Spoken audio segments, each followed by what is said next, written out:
Hello, I'm Erin from the Witch of Saturn. Welcome back to my channel.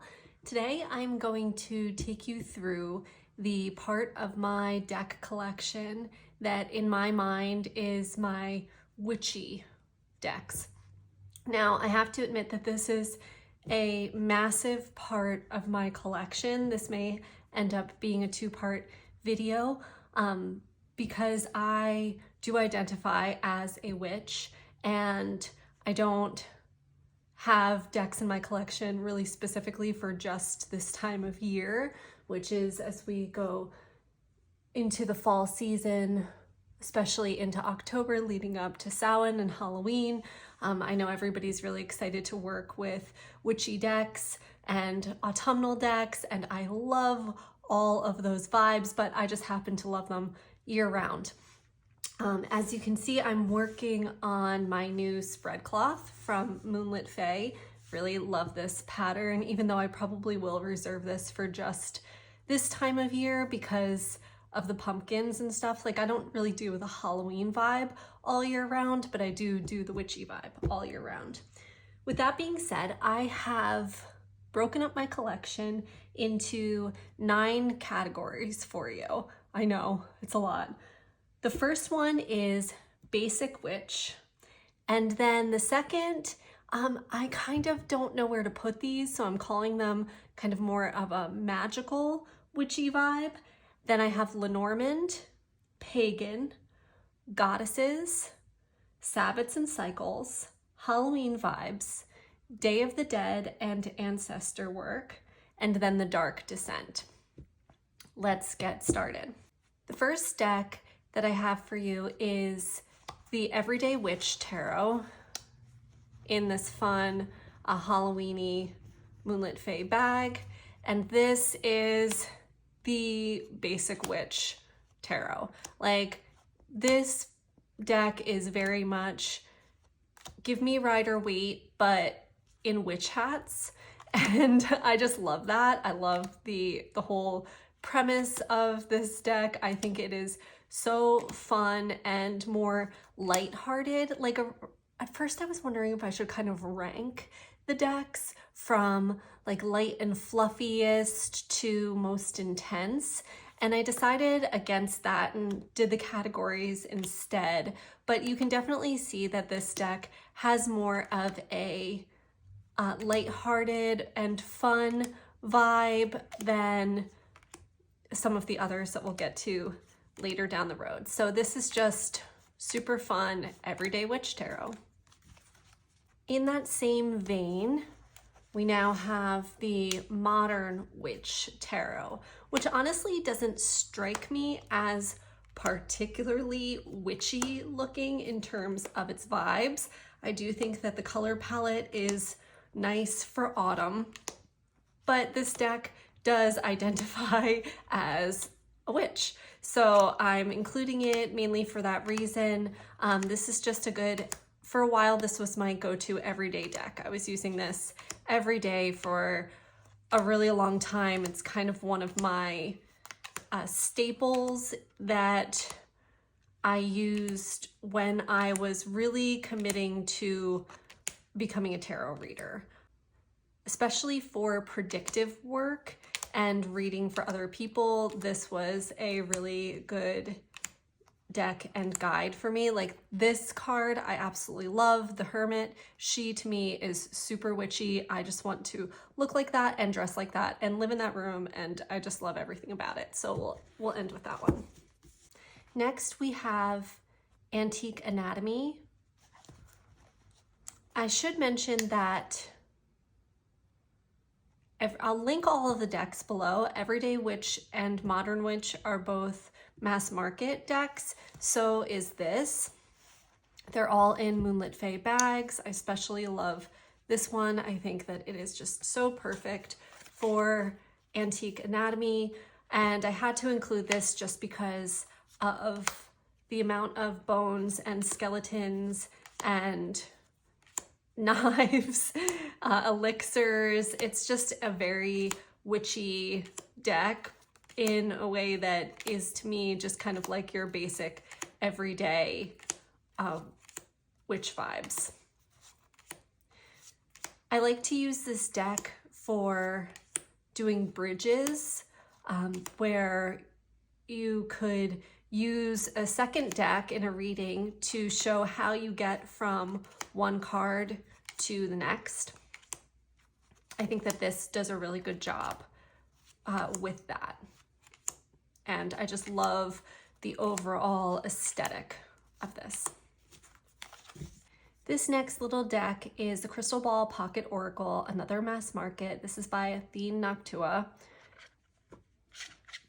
And this is just a very good little yes or no deck, but definitely has the super witchy vibes.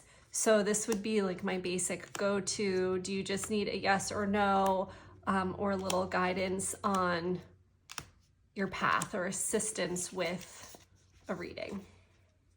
Next up is Practical Magic Inner Witch Oracle. This is created by GroundedByTheMoon. Now, guys, I have to tell you that I bought this strictly because I love practical magic.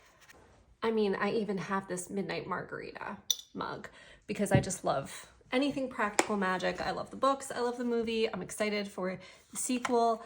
And so I bought this deck based purely on that. I have used it a couple of times.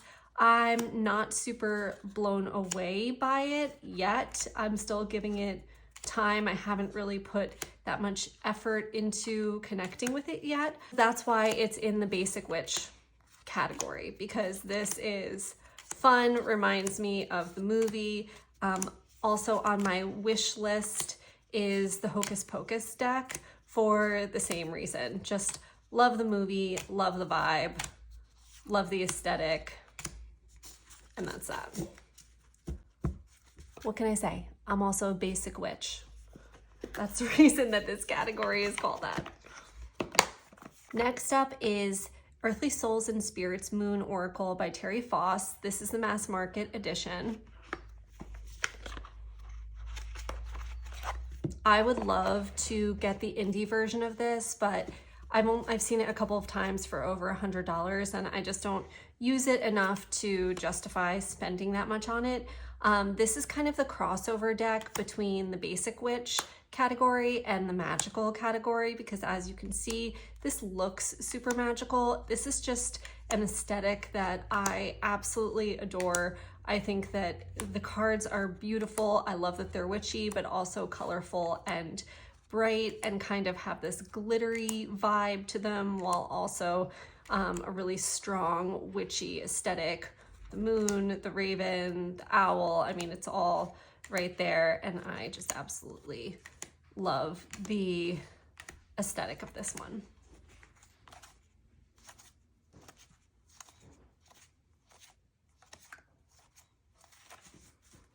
The next three decks are the ones that I'm not quite sure which category that they fall into, but I definitely know that they are witchy decks. The first is the Cosmic Tarot. This was my first tarot deck, and it was sold to me by a legitimate witch. He was the Grand Wizard of a coven and had a store in New Hope for decades called Mystical Times. And it was just, I walked into that store, I wanted to live there, work there, be a part of the vibe of everything that was going on there. And I just could not make a video about witchy decks without including this one that I bought from Eric, because he was such an influential person in my life, even though we didn't know each other all that well. Also in this category that maybe we'll just call magical decks is this Raven's Prophecy deck. I wasn't sure if I should put this maybe in just Halloween vibes because of the black and orange look, but this deck definitely does feel witchy to me. It feels magical. It feels like it has a very clear message. in the readings that give me a really, I don't know, just a real sense of magic to them.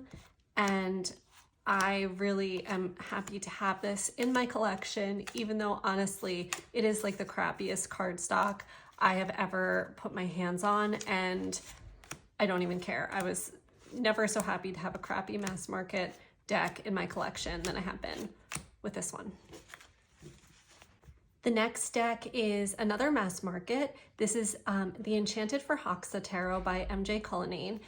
I bought this deck because it was showing up in my dreams, y'all. Like, literally had a dream about this deck and was like, I need to buy that deck. I think there's something super witchy about it. I love this deck. I think that I do want to find the indie version of this to add to my collection at some point. We'll see. I have a pre-order of the Coastal Crow that's coming out in November that I'm excited to get my hands on an indie MJ deck and kind of compare before I make a decision about this. But I really do love this deck. There's something so magical about it.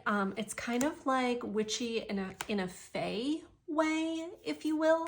And I had to include it in this. This is why I put it in this kind of like overall magical deck section. But that's the Enchanted Forhaxa.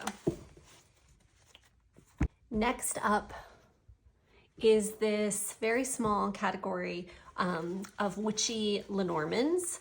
I am still learning Lenormand. I just kind of play around with it. I haven't given it like a deep study yet, although I would like to at some point.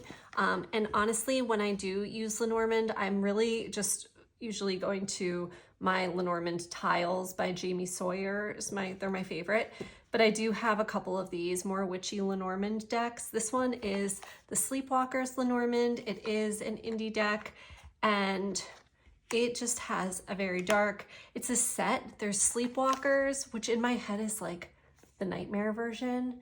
And then there's another version. What's it called? Oh yeah, see, Nightmare.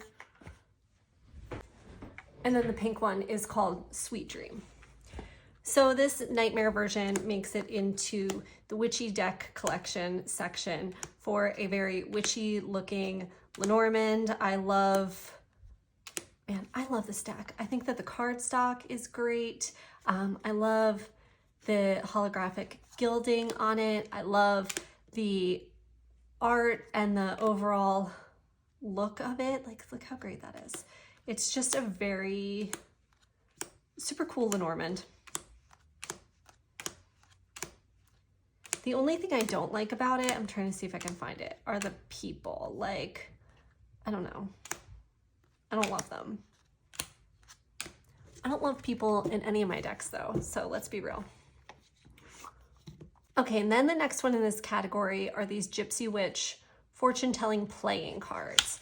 So I am putting these into the Lenormand category. I basically bought them just for this little witch, her cat and her cauldron and the moon, like just super, super cute. What's happening here? Okay, but so I bought these with the intention that I would use them as a Lenormand. I thought it was cool that it has the playing cards and there's also this image on there, and then this little oracle type saying, roses indicate beauty and rugged health. The lion presages a sudden shock from bad news. Amor is a sign that someone is looking at you with great love and longing. So I just kind of liked that these could be used in a different way. Like, can I use these as Lenormand? Should I use this as an oracle? Clouds with the dark side toward the person indicates divorce. Like, are you freaking kidding me? Well, now I can't use this as an oracle because how harsh is that? Like, can we just say like a rough passage or I don't know. I don't like when things are that specific. The bright side toward the person ensures domestic happiness. Oh, so it depends on, I don't know how you pull that one. You're either in it forever or you freaking better call a lawyer. Oh, see, I haven't used this one yet. Maybe now it's ruined for me. But it's still so cute. Oh my God, I can't even get it in the box. Stupid freaking tuck boxes. Now we're on to a pagan category. I chose these decks specifically because they remind me of the aspect of witchcraft that is very connected to nature and to the earth. I'm including the Green Witches Oracle deck by Erin Murphy Hiscock and Sarah Richard. This is a mass market deck. I'm including this because, again, it identifies as a witch. I know that there's a ton of like green witch decks out there. And honestly, for me, this really lives in my head more in my herbal deck collection, which is its own thing on the shelf that is too much for this video. But if you are interested in that, my review of Folia Arcana has all of my herbal decks in it. But I do think that this is good to include in the witchy factor because it does show more of like witches' tools, right? Where we're dealing with specific herbs and certain seasons and, I mean, altar. So it definitely is a witchy deck, even though I tend to think about this more as for use with herbs, which is in and of itself very witchy. So, I mean, there you go. It's just funny how we kind of categorize things in our brains. But this deck, I would say, definitely represents this crossover between my herbal deck collection and the fact that that's very much part of a witchy type of practice, right? Right. Next up, I have these little Making Magic, Manifesting Your Dreams cards by Priestess Moon. Come in this little flip top box. And these I got basically just for the sigils, the symbols on them. I thought that this would be cool to kind of learn a little bit more about the certain sigils that I'm not super familiar with. And the way that I use this deck is that I just pull one a week. When I do my week ahead pulls with, I do an oracle card and a tarot card for each day of the week coming up. And then I also pull one of these as well as a goddess card, which we will get to. And then I leave this card out in the sigil on my desk, my little altar area of my desk all week. Next up, we have the Witch's Familiar Runic Oracle, again by Athene Noctua. This is the mass market version of this deck where we have the rune and its name and an animal to go with it. These just look so freaking cool. Her artwork is incredible. I love that. While we're talking about that, I'm gonna bring this out because these are runes that were made for my mom by our neighbor growing up. Her name was Chris, and I still have in here the card that she included with all the runes and their meanings. And she was like just a super rad, interesting person, very witchy. And the last deck in this pagan collection is my placeholder for the Greenwood Tarot, which is the Wildwood Tarot, which is a different artist, but the same author, Mark Ryan, behind it, behind the Greenwood. And I got this specifically to compare the two and just to kind of start to get familiar with the system behind this, because it is different than the traditional tarot, the RWS. It differs a little bit from that. So that's why this is in my collection, and it makes it into the pagan category because it just very much is, right? This kind of Celtic natural forest witches living off the land in cohabitation with nature, and that is just very much in line with, I think, the overarching theme of like, what does it mean to be a witch, to work in accordance with the natural rhythm of the world around us, to honor that. Moving right along, we're now into the goddesses category of my witchy deck collection. And this, I think, might be the biggest category, which was kind of interesting. The first deck is this Witches of Legend and Oracle deck by Annabelle Lewis. This is an indie deck. I got this on Etsy. I got it because I just really love the artwork, and I love a deck that teaches me something. So for this, I don't use this as just like an oracle per se. I draw a card a week and sit with the energy of that particular goddess or witch, if you will, for the week. It's been there's Persephone. I included her in some of my Instagram posts. She's been showing up for me really strong.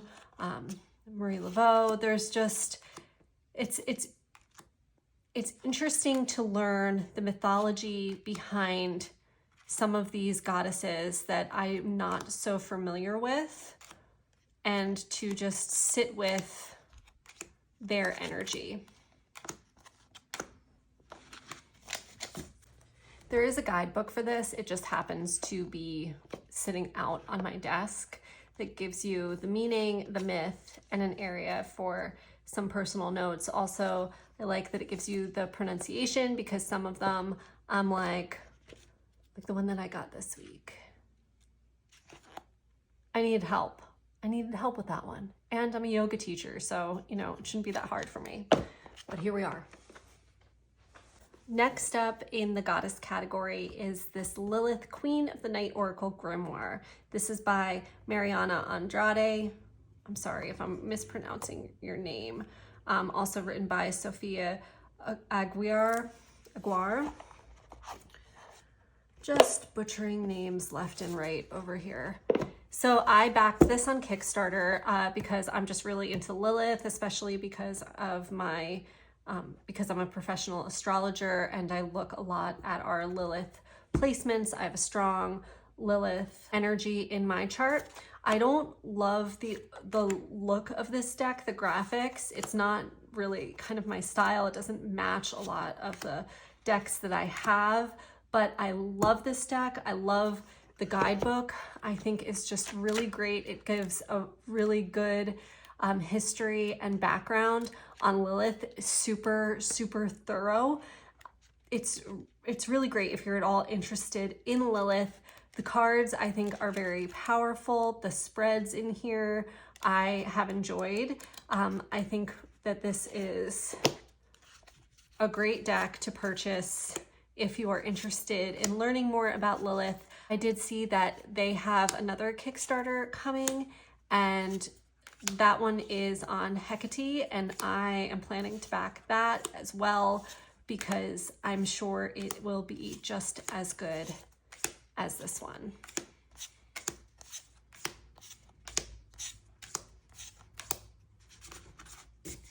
There she is. In that same vein, I'm including the Lillifer Tarot here, even though I'm not sure that it should be included, but in my head it should be. And, you know, face it, there are no rules here. This is my video on my deck collection, so I can make up whatever, I could say whatever I want, right? But so this deck makes it in because it is this idea of like the fusion of Lilith and Lucifer, right? Lillifer. And so to me, even though this doesn't have necessarily a super witchy aesthetic per se, with the color palette and just the art is more whimsical, let's say. To me, it still fits into this goddess category because it brings up these archetypes of Lilith and Lucifer and his, their collective and individual fall from grace. There's Lucifer now. Katrin Blackwater Tarot goes into this witchy goddess category for me. This is an indie deck. Here are the backs. And obviously this is by Katrin Blackwater. So this to me is just when I was looking for specifically like witchy vibes decks and I found this, I was like, oh my goodness, I think I need to have this because this art is so stunning. I love that it is black and white. For some reason, this just reminds me, there's a very strong female empowerment vibe to this deck, which is why it goes into this kind of goddess category for me. Or perhaps it's more like overall witch archetype. I like, look at this, look at her, this badass emperor. It's not even, there's no dudes.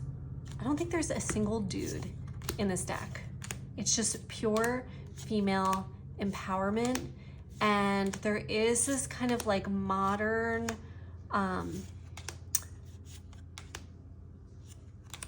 bondage type vibe in some of the cards that's interesting. Yep, no dudes. Yeah, here's one. So there's another. So it just seems very like feminine empowerment, embracing the female stigma of witch with still this like modern twist. And that's why it lives here in my collection. Okay, I'm including these two decks, which are both curated art decks. The first is Folkloric Forest Tarot by Lennox Reese, and the other is Lacrimosa Tarot by Rose Bay. I'm including these here because I have a very specific way in which I want to work with these. I just need to acquire the third deck that will go with this. More on this later because I have not started doing this work yet, but as I was mentioning that Persephone has been coming up for me, and this whole, not just Persephone specifically, but the idea of an underworld journey. Even this comes up with the Venus retrograde. There's so many different mythologies that have this same plot line or theme of a journey down into the underworld, into the shadow parts of ourself, to then be reborn of fire, transformed and stronger, healed, and badass, right? And so I decided to work with this goddess energy in the story and mythology of Persephone and the descent into the underworld in a very specific way, using Folkloric Forest, which is just a super autumnal vibe. And I absolutely love this deck so much. You could watch the Two of Moms Tarot Deck Connectors Club video to hear Jay from Iridescent Tarot and I go off about this deck for an hour about how much we love it. But for me, I'm going to use this to represent the kind of maiden form of Persephone in the autumn, before the abduction by Hades into the underworld. I think that this deck will be a very good representation of Persephone in her maiden form.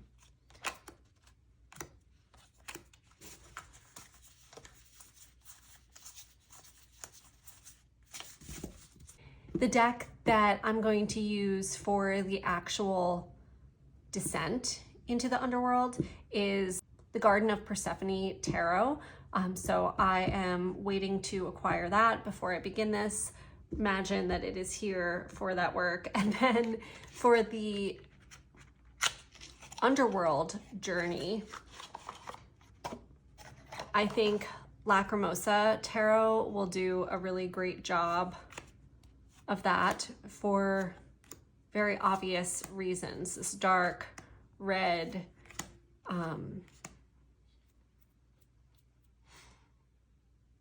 there's something about this that's very underworldly, cave-like, where things maybe don't make, we have these close-up images with figures, you know, not shown in their full form, just kind of clips of scenes that for some reason give me this vibe of